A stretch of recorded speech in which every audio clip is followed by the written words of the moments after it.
Ideas have consequences, sometimes good, sometimes bad, and sometimes catastrophic, like the ideas of Karl Marx. Born in Trier, Germany in 1818, Marx didn't invent communism, but it was on his ideas that Lenin and Stalin built the Soviet Union, Mao built communist China, and innumerable other tyrants, from the Kims in North Korea to the Castros in Cuba, built their communist regimes.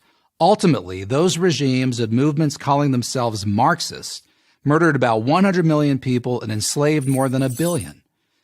Marx believed that workers, specifically those who did manual labor, were exploited by capitalists, the people who owned, as Marx put it, the means of production, specifically factories, but who did very little physical labor themselves.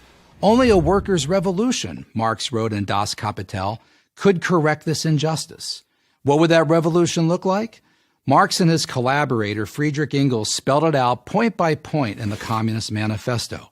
It included the abolition of property and inheritance, and the centralization of credit, communication, and transport in the hands of the state, and a lot more along the same lines.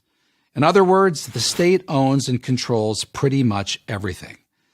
This notion was widely discussed and debated in European intellectual circles during Marx's lifetime, but nothing much came of it until Vladimir Lenin took power in Russia in 1917. This changed everything. Despite its repeated economic failures, Lenin's Russia, which became known as the Soviet Union, became the model for dictators around the world. Wherever Marx's ideas were practiced, life got worse. Not by a little, but by a lot. There is not a single exception to this rule. Not the Soviet Union, not Eastern Europe, not China, not North Korea, not Vietnam, not Cuba, not Venezuela, not Bolivia, not Zimbabwe. Wherever Marxism goes, economic collapse, terror, and famine follow. So, if cataclysmic failure, meaning terrible human suffering, is the inevitable legacy of Marxism, why do so many people, and now especially young people, defend it? The most common answer Marxism's advocates offer is that they, whoever they are, Lenin, Stalin, Chavez, never really practiced Marxism. They all somehow got it wrong. Marxism, we are told, is, at its essence, about sharing what we have, from each according to his ability to each according to his needs, as Marx put it. Maybe that sounds good to you, but what does it mean? Who determines ability? Who determines need? The answer is the state, the ruling elite. Under Marxism, that's who has all the power. That's why the truth is this. Marxist dictators like Lenin, Mao, and Pol Pot really did get Marxism right. They wanted absolute power, and Marxism gave them the way to get it. Karl Marx never had to face the consequences of his theories. He lived most of his adult life breathing the free air of London, England, living off the generosity of his collaborator and patron, Engels, who, as it happens, inherited his money from his wealthy merchant father. Marx spent his days in the reading room of the British Museum, researching and writing.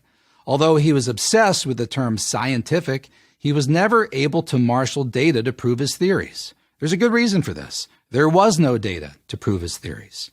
For all his time in the library, Marx couldn't find any evidence to suggest that capitalism, the free exchange of goods and services through privately owned business, was a passing phase. Throughout the industrial age, working conditions constantly improved and wealth expanded. Marx had to rely on outdated reports to make his case. And even then, he had to manipulate the data to get it to conform to his predetermined theories.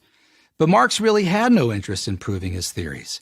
He knew that they could be put into practice only by brute force. He said so himself.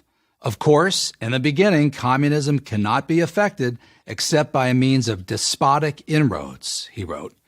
His ends could be attained only by the forcible overthrow of all existing social conditions. All existing social conditions. That's religion, family, personal possessions, freedom, and democracy. They all had to go in order to achieve Marx's vision of an earthly paradise. But since few people give up their liberties and property voluntarily, creating a Marxist state has always required guns, prisons, and summary executions. Marx's many disciples from Lenin on never considered this a problem. Some, like revolutionary poster boy Che Guevara, considered it a bonus. I don't need proof to execute a man, Che is said to have boasted. I only need proof that it's necessary to execute him. If you're still a fan of Marxism after all the death, suffering, and destruction it's caused, that's your right. But own up to it. Don't hide behind the "it's never really been tried" line. It has. I'm Paul Kengor, professor of political science at Grove City College for Prager University. Thank you for watching this video. To help keep PragerU videos free, please consider making a tax-deductible donation.